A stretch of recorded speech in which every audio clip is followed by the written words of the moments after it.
በመካከለኛው ምስራቅ ሰማይ ላይ አዲስና እጅግ አስፈሪ የሆነ የጦርነት ደመና እያጠላ ነው። በዋሽንግተን ዲሲ የሚገኘው ዋይት ሃውስ ለቴህራን ያስተላለፈው የመጨረሻው ማስጠንቀቂያ አሁኑኑ ስምምነት ላይ ድረሱ፣ ካልሆነ ግን ጥፋት ይጠብቃቸዋል የሚል ሲሆን የአዋጅ የዓለምን ትኩረት ወደ ፋርስ ባህረ ሰላጤ ይስበዋል። ፕሬዚዳንት ዶናልድ ትራምፕ ወደ ስልጣን ከተመለሱ በኋላ በኢራን ላይ ያዙት አቋም ከመቼውም ጊዜ በላይ ጠንክሯል። ትራምፕ በሚቀጥሉት ጥቂት ቀናት ውስጥ አልፎ ተርፎም በዚህ ሳምንት የመጨረሻ በኢራን ላይ ወታደራዊ ጥቃት ሊሰነዝሩ እንደሚችሉ የሚጠቁሙ መረጃዎች አፈትልከው ወጥተዋል። ይህን ተከትሎ አሜሪካ ታይቶ የማይታወቅ ግዙፍ የአየር ኃይል ወደ መካከለኛው ምስራቅ እያጓጓዘች ሲሆን፣ በሌላ በኩል ኢራን የኒውክሌር ተቋሞቿንና ስልታዊ ምሽጎቿን በከፍተኛ ሁኔታ እያጠናከረች ትገኛለች። በዚህ እጅግ ውስብስብ በሆነው ወታደራዊ ፍጥጫ ውስጥ ግን አንድ በስውር እያደገ የመጣ አደገኛ ግንኙነት አለ።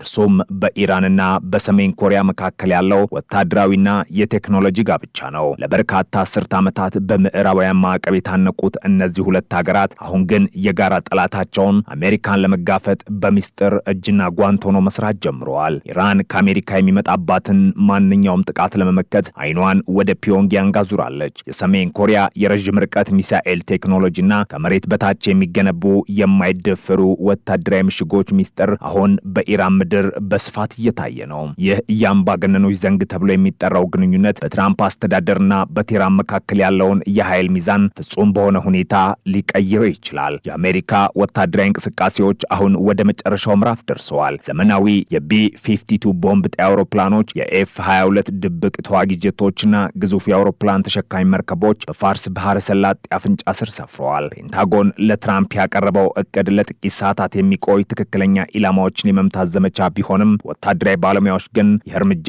ወደ ሳምንታት አልፎ ተርፎም ወደ ወራት የሚዘልቅ ሰፊ ቀጠናዊ ጦርነት ሊያመራ እንደሚችል ያስጠነቅቃሉ። ትራምፕ ግን ይህንን ስጋት ወደ ጎን በመተው ኢራን የኒውክሌር ቦምብ እንዳትይዝ ለማድረግ ማንኛውንም ዋጋ እንከፍላለን በሚለው አቋማቸው ጸንተዋል። ኢራን ይህንን የአሜሪካን ጥቃት ዛቻ ለመመከት የሰሜን ኮሪያን ስልት ተግባራዊ እያደረገች ነው። ሰሜን ኮሪያ የኒውክሌር እና የሚሳኤል ተቋሞቿን በአሜሪካ የአየር ድብደባ እንዳይወድሙ ጥልቀት ባላቸው ተራራዎች ስር መቅበሯ ይታወቃል። አሁን ኢራን እንደ ናታንዝና ፎርድ ያሉ የኒውክሌር ማበልጸጊያ ማዕከላቷን የሰሜን ኮሪያ መሐንዲሶች በሚመሩት ዲዛይን መሰረት ከመሬት በታች በመቶዎች የሚቆጠሩ ሜትሮች ጥልቀት ላይ እያጠነከረቻቸው ይገኛል። የአሜሪካ በንከር በስተር ቦምቦች እንኳን ሊደርሱባቸው የማይችሏቸው እነዚህ ምሽጎች ቴህራን በትራምፕ ዛቻ ፊት እንድትደፍር አድርጓታል። የቴክኖሎጂ ሽግግሩ በሚሳኤል ዘርፍም እጅግ የገዘፈ ነው። የኢራን ሻሃብ ሚሳኤሎች በሰሜን ኮሪያው ኖዶንጉ ሚሳኤል ላይ ተመስርተው እየተሰሩ እንደሆኑ የዓለም አቀፍ የስለላ ተቋማት ያረጋግጣሉ።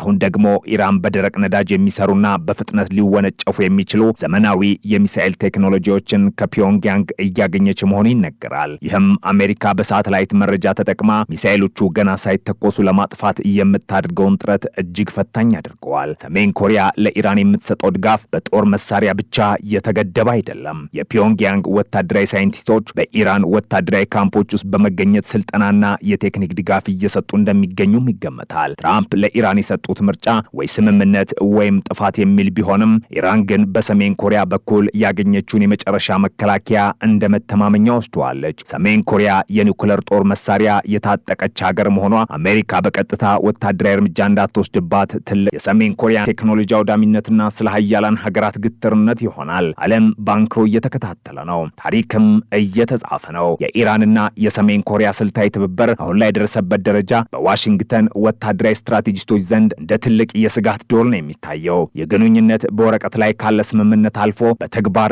ወደሚታይ ወታደራዊ ቴክኖሎጂ ውህደት ተቀይሯል። የሰሜን ኮሪያው መሪ ኪም ጆንጉንና የኢራኑ የበላይ መሪ አያቶላህ አሊ ኻሜኒ አሜሪካን የጋራ ጠላት በማድረግ የገነቡት ይዘንግ በቴክኖሎጂ ዓለም የሚሳኤል መንታነት በሚል ስያሜ ይጠራል። የሰሜን ኮሪያ ህዋሶንግ ተከታታይ ሚሳኤሎች በኢራን ምድር ሻሃብና ኮረም ሻህር ተብሎ ስማቸውን ቀይረው ሲመረቱ የሁለቱ ሀገራት መሐንዲሶች በቴህራንና በፒዮንግያንግ ላቦራቶሪዎች ውስጥ ተቀያይረው እንደሚሰሩ በርካታ መረጃዎች ይጠቁማሉ።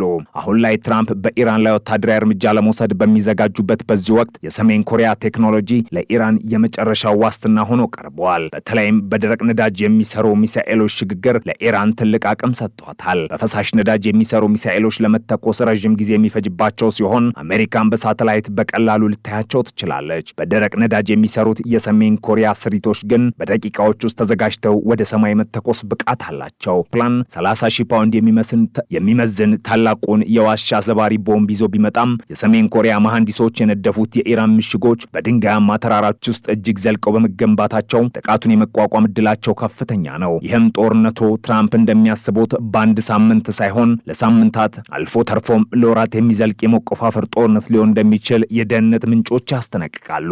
የአሜሪካ የጦር ኃይል ወደ መካከለኛው ምስራቅ እያጓጓዘ ያለው የጦር መሳሪያ ብዛትና አይነትም ሁኔታው ከቀላል የአየር ድብደባ ያለፈ መሆኑን ያሳያል። ሁለተኛው የአውሮፕላን ተሸካሚ መርከብ ቀጠናውን ሲቀላቀል በመቶዎች የሚቆጠሩ F-35 ላይትኒንግ ቱና F-15 ስትራይክ ኤግል ተዋጊ ጀቶች በከፍተኛ ንቃት ላይ ተቀምጠዋል። ትራምፕ በዚህ የሳምንት መጨረሻ ጥቃቱን ሊፈጽሙ እንደሚችሉ የሚጠቁሙት የብሪታንያው ኤክስፕረስና የመኒ ኮንትሮል ዘገባዎች አሜሪካ ለኢራን የሰጠችው የዲፕሎማሲ ጊዜ ማለቁን ያረጋግጣሉ። የዋይት ሀውስ ባለስልጣናት ኢራን የኒውክሌር ምኞቷን ካልገታች ቋንቋችን ወደ ብረት ይቀየራል በማለት በይፋ ተናግረዋል። ይህ በእንዲህ እንዳለም የሰሜን ኮሪያው መሪ ኪም ጆንግ ኡን በመካከለኛው ምስራቅ የሚቀሰቀሰውን ጦርነት በትልቅ ፍላጎት እየተከታተሉት ነው። አሜሪካ በኢራን ላይ ጦርነት ከጀመረች ትኩረቷ በሙሉ ከምስራቅ ኤሲያ ወደ ፋርስ ባህረ ሰላጤ ይዞራል። ይህ ደግሞ ለሰሜን ኮሪያ አዳዲስ የሚሳኤል ሙከራዎችን ለማድረግና የኒውክሌር አቅሟን ይበልጥ ለማሳደግ ወርቃማ ዕድል ይፈጥርላታል። ኢራንና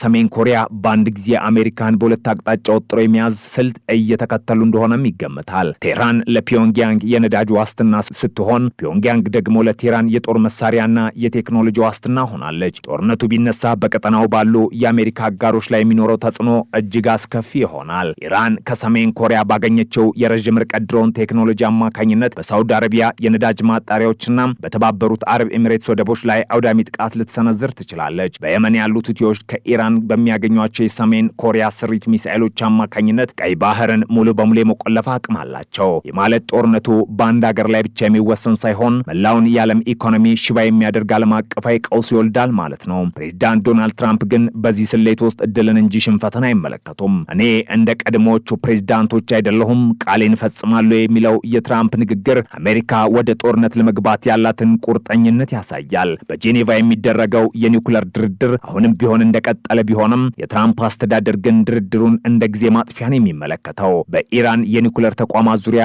እየታየ ያለው መጠነ ሰፊ ግንባታና የሰሜን ኮሪያ ሳይንቲስቶች ንክኪ ዋሽንግተን ወታደራዊ አማራጭን እንድትመርጥ እያስገድዳት ይገኛል። የኢራንና የሰሜን ኮሪያ የአምባገነኖች ዘንግ ለትራምፕ አስተዳደር ትልቁ የታሪክ ፈተና ሆኖ ቀርበዋል። ይህ የጥቅምና የቴክኖሎጂ ትስስር ጦርነቱ ቢጀመር እንኳን ውጤቱ ምን ሊሆን እንደሚችል ለመገመት አዳጋች አድርገዋል። በፋርስ ባህረ ሰላጤ ላይ የሚታየው የወታደራዊ ጡንቻ ማሳያ በኢራን ተራሮች ስር ከተደበቀው የሰሜን ኮሪያ ቴክኖሎጂ ጋር ሲጋጭ ታሪክ በአዲስ የደም ቀለም ይጻፋል። ዓለም በሚቀጥሉት ጥቂት ሰዓታት ውስጥ የሚሰማውን የመጀመሪያውን የሚሳኤል ተኩስ በትልቅ ድንጋጤ እየተጠባበቀች ነው። የሰላሙ መንገድ እየጠበበ የብረት ጩኸት ደግሞ እየጎላ መጥቷል። የትራምፕ ትዕዛዝና የኢራን ዝግጅት አሁን ወደማይመለስበት ምዕራፍ ደርሷል። በኢራን የኒውክሌር ጣቢያዎች አቅራቢያ የሚሰማው የራዳሮች ድምፅና በባህር ላይ የሚሰማው የአሜሪካ መርከቦች ሞተር ድምፅ የጦርነትን ነጋሪት እየጎሰሙ ነው። ፕሬዚዳንት ትራምፕ ፍርሃት የተባለውን መሳሪያ ተጠቅመው ኢራንን ሊለውጥ ይሞክራሉ።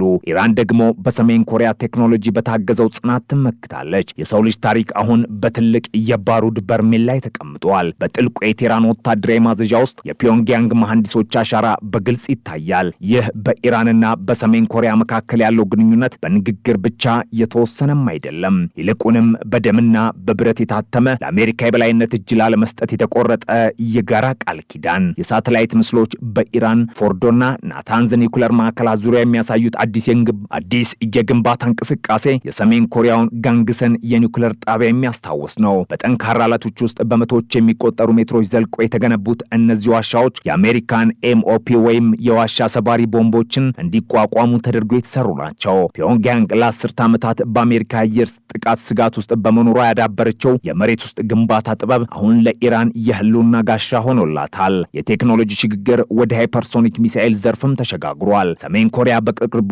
የሞከረቻቸውና የድምፅን ፍጥነት በብዙ ጥፍ የሚበልጡት ሚሳኤሎች በኢራን ፋታ ተከታታይ ሚሳኤሎች ውስጥ ተመሳሳይ ባህሪ ይዘው ብቅ ብለዋል። የማለት አሜሪካ በመካከለኛው ምስራቅ የዘረጋቸው ታድና ፓትሪዮት የሚሳኤል መከላከያ ጋሻ አሁን ትልቅ ፈተና ገጥሞታል ማለት ነው። ዩናይትድ ስቴትስ ወደ ቀጠናው እያጓጓዘች ያለችው ቤቶ ስፕሪት ድብቅ ቦምብ ጣይ አውሮፕላኖች ዓላማቸው እነዚህን የመከላከያ ሰባሪ ሚሳኤሎች ገና ከማስወንጨፊያቸው ሳያወጡ ለማጥፋት ነው። ሆኖም ሚሳኤሎቹ በሰሜን ኮሪያ ስልት መሰረት ተንቀሳቃሽ ተሽከርካሪዎች ላይ ተጭነው በዋሻዎች ውስጥ ተደብቀው የሚገኙ በመሆናቸው አሜሪካ መርፌ በገለባ ውስጥ የመፈለግ ያህል ከባድ ስራ ይጠብቃታል። ትራምፕ በበኩላቸው የፍርሃት ፖለቲካን እንደ ዋነኛ መሳሪያ እየተጠቀሙበት ነው። ፍርሃት ትልቅ መነቃቂያ ነው የሚለው የፕሬዝዳንቱ ንግግር የኢራን መሪዎች ጦርነቱን መቋቋም እንደማይችሉ በማስረገጥ ወደ ድርድር ጠረጴዛ እንዲመጡ ለማስገደድ የታለመ ነው። ነገር ግን የሰሜን ኮሪያ ተሞክሮ የሚያሳየው ጫና በበረታ ቁጥር አምባገነን መንግስታት ይበልጥ ወደ ወታደራዊ አማራጭ እንደሚያዘነብሉ ነው። ኢራን አሁን የያዘችው አቋም የሰሜን ኮሪያ መንገድ ይባላል። የማለት ዓለም አቀፍ ማዕቀቦችን ችላ በማለት ሙሉ